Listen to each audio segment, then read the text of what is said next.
एक निजी समारोह में टोंक पहुंचे केंद्रीय जल शक्ति मंत्री गजेंद्र सिंह शेखावत ने प्रदेश सरकार पर जमकर निशाना साधा। साथ ही उन्होंने ये भी कहा कि 2023 में बीजेपी की आंधी आने वाली है और इस आंधी में वर्तमान सरकार के तिनके उड़ जाएंगे।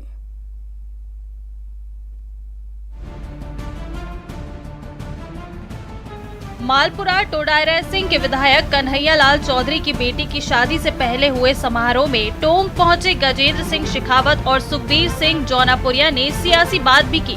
यहां उन्होंने पानी से लेकर राम तक, विकास से लेकर चुनाव तक कई मुद्दों पर प्रदेश सरकार को घेरा और कहा कि सिर्फ बयानबाजी के अलावा गहलोत सरकार कुछ काम नहीं कर रही है। 144 लगाने की नौबत क्यों आई?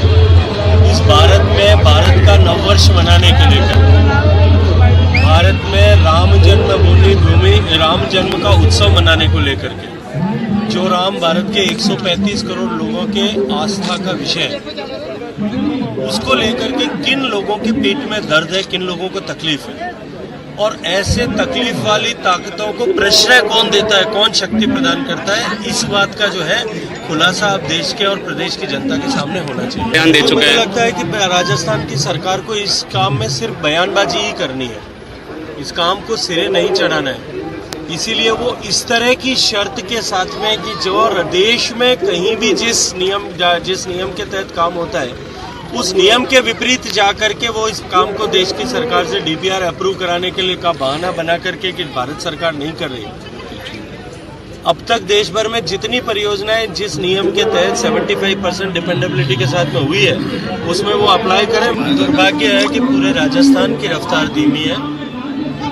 टोंक जिला इतना पिछड़ा हुआ नहीं है अगर 33 जिलों के आंकड़ों को मैं देखूं तो, लेकिन पूरे राजस्थान को यदि देश के प्रदेशों की तुलना में दृष्टिकोण से मैं देखता हूँ तो राजस्थान आज 33 प्रदेशों में 29वें नंबर पर है, 29वें पायदान पर है।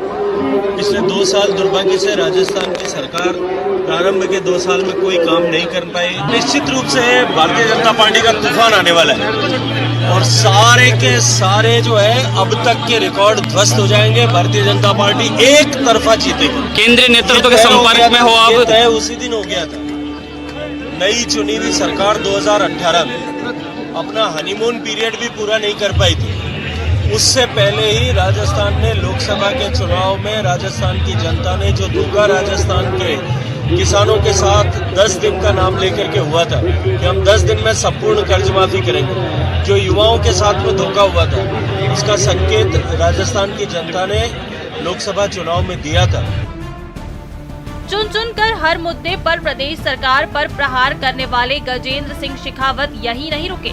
प्रदेश सरकार पर उनके प्रहार का सिलसिला आगे भी जारी रहा। राजस्थान में जिस तरह से माफिया एक्टिव हुआ है, रेता माफिया से लेकर के भू माफिया से लेकर के शराब माफिया से लेकर के तमाम तरह का माफिया जिस तरह से वर्तमान सरकार के नेताओं और जनप्रतिनिधियों के प्रश्रय में जिस तरह से चल रहा है, आज राजस्थान की जनता उससे आज ही जा चुकी है, परेशान है और सिर्फ समय का इंतजार कर रही है, सिर्फ दिन गिन रही है। प्रदेश सरकार पर गजेंद्र सिंह शेखावत को प्रहार करते देख सांसद सुखबीर सिंह जौनापुरिया से भी रहा नहीं गया। उन्होंने भी प्रदेश सरकार के उस दावे पर करारा पलटवार कर दिया कि बीजेपी सांसद प्रदेश के लिए कुछ नहीं कर रहे। और दिन में मीटिंग में भी बात रखी थी कि 900 करोड़ रुपए तो टोंक जिले को दिए जो जल जीवन मिशन ने दिया है और 1138 करोड़ रुपए हमारे इसरदा बांध का काम चल रहा है और 1100 करोड़ रुपए सवाई माधोपुर में। ये आजकल 3000 करोड़ का काम माननीय मंत्री जी के आशीर्वाद से चल रहा है। मैं समझता हूँ हर घर को नल से जल देने की व्यवस्था पूरी कर। विधायक कन्हैया लाल चौधरी की बेटी की शादी 21 अप्रैल को होनी है, लेकिन उस शादी से पहले हुए समारोह में जिस तरह से प्रदेश सरकार पर हल्ला बोला गया, उससे साफ है कि 2023 की सियासी आंधी के लिए अभी से जमीन तैयार करने की कोशिशें शुरू हो गई हैं। दौलत पारेख, न्यूज़ 18 राजस्थान, टोंक। और अब बात सीएम गहलोत की। दिल्ली दौरे पर सीएम ने बीजेपी पर कड़ा प्रहार किया। सीएम ने कहा बीजेपी धर्म के नाम पर लोगों को भड़का रही है। और मैं कहता हूँ किस दिशा में जा रहा है, किस दिशा में जाएगा किसी को नहीं मालूम, पर अब मालूम पड़ने लग गया। जिस प्रकार की हिंसा हो रही देश के अंदर, जगह जगह रामनवमी पे 7-8 राज्यों में हिंसा हो गई, करौली में पहली हिंसा हो गई थी, यदि चालाकी से लोग कर रहे हैं, हिंसा में नुकसान किसी को हो रहा है। इतनी खतरनाक पॉलिटिक्स चल रही है देश के अंदर, उसको पूरे देशवासियों को, नौजवानों को विशेष रूप से समझना पड़ेगा सच्चाई क्या है। खाली धर्म के नाम पे आप अगर हम लोग बिल्कुल ही एक तरफ सोचने लग जाएंगे तो वो देश हित में नहीं होगा। आने वाले वक्त में पूरे देश को, पूरे प्रदेश को और नौजवानों को भुगतना पड़ेगा। मेरा मानना है कि हिंसा का नाम देश और दुनिया में होना ही नहीं चाहिए। ये गांधी जी ने हमें सिखाया था। उल्टी गंगा बह रही है। बुला के प्रधानमंत्री जी कह रहे हैं एमपीज को कि आप लोग कुछ नहीं कर पा रहे राजस्थान के अंदर, आप तो वही काम करो जो करोड़ी मीणा कर रहा है, मतलब धमाल पट्टी करो, कानून को तोड़ो, हाथ में लो, लोगों को भड़काओ, आग लगाओ। ये अगर प्रधानमंत्री जी कह रहे हैं, मैंने जो सुना है, सच्चे आप मालूम कीजिए, आप मीडिया वाले हो, कि आप करोड़ी मीणा कर रहा वो कीजिए, तो आप सोच लीजिए करोड़ी मीणा क्या कर रहा है। वहीं बीजेपी सांसद किरोड़ी लाल ने राजस्थान सरकार पर जमकर पलटवार किया। रीट लीक्स में ईडी जांच से लेकर करौली हिंसा को लेकर किरोड़ी लाल ने सरकार को घेरा। धमाल तो गहलोत साहब कर रहे हैं, जहाँ मालपुरा में पलायन हो रहा है, जहाँ करौली में हो रहा है।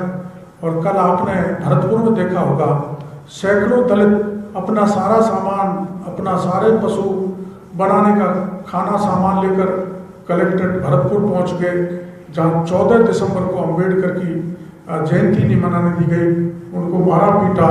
और कल आज रात को भी 2:30 बजे उन पर हमला हो गया। तो धमाल बाड़ी वाले लोग कर रहे हैं, धौलपुर वाले लोग कर रहे हैं, जो है इनके 28 फ्रैक्चर कर देते हैं। गहलोत साहब कह रहे हैं 28 नहीं 6 फ्रैक्चर हुए। चलो 6 मान लो, लेकिन फ्रैक्चर करने वालों को आज तक कोई खिलाफ कार्रवाई नहीं हुई। तो धमाल तो गहलोत साहब कर रहे हैं। और धमाल गहलोत साहब इसलिए बोल रहे हैं कि अब राजस्थान में ईडी की धमाल होने वाली है, जो उनके घर तक आंच पहुंचेगी। तो फ्रस्ट्रेशन में आके गहलोत साहब ऐसा कर रहे हैं। ईडी एक स्वतंत्र एजेंसी है, पर मैंने 6 बार पत्रकार वार्ता की, उसमें जितने भी प्रमाण मीडिया को सामने मैंने रखे, वो सारे प्रमाण मैंने ईडी को दे दिए। ईडी ने 2 महीने तक उसको एग्जामिन किया और ये उपयुक्त पाया कि ये पीएमएलए का केस बनता, मनी लॉन्ड्रिंग एक्ट में प्रकरण 10 दिन पहले दर्ज हो गया। अब वो तो ईडी करेगी, ईडी के बारे में कैसे कह सकता हूँ जेल में जाएंगे कि नहीं जाएंगे, पूछेंगे कि नहीं पूछेंगे, वो तो ईडी से पूछा। बुलडोजर तो चालू हो गया ना गहलोत साहब पे। ईडी भी बहुत बड़ा बुलडोजर है। और मैं आपको कह रहा हूँ, हमने ऐसे प्रमाण दिए हैं तो बुलडोजर चलेगा तो यहीं नहीं रुकेगा, 10 जनपद तक जाएगा। देखो, इसमें हुआ यह है कि शांतिपूर्ण बाइक रैली पर हमला किया गया और वहाँ दुकानें जलाई गई, सामान भी लूटा गया, वाहन भी तोड़े गए, पत्थर छतों पर थे, जग जाहिर है। और कुछ उत्पाती लोग मुसलमानों के ऐसे थे जिनके मैं प्रमाण कुछ दिन बाद आपके सामने ला दूंगा कि हमको ज़्यादा पैसे मिल जाए, उन्होंने ऐसी टूटी फूटी दुकानों में कचरा डाल के आग लगा डाली। तो गहलोत साहब तो आजकल गहलोत खां अहमद गहलोत बन गए, तो लंबी लिस्ट उन्हीं की बनाएंगे, हमारी काय को बनाएंगे।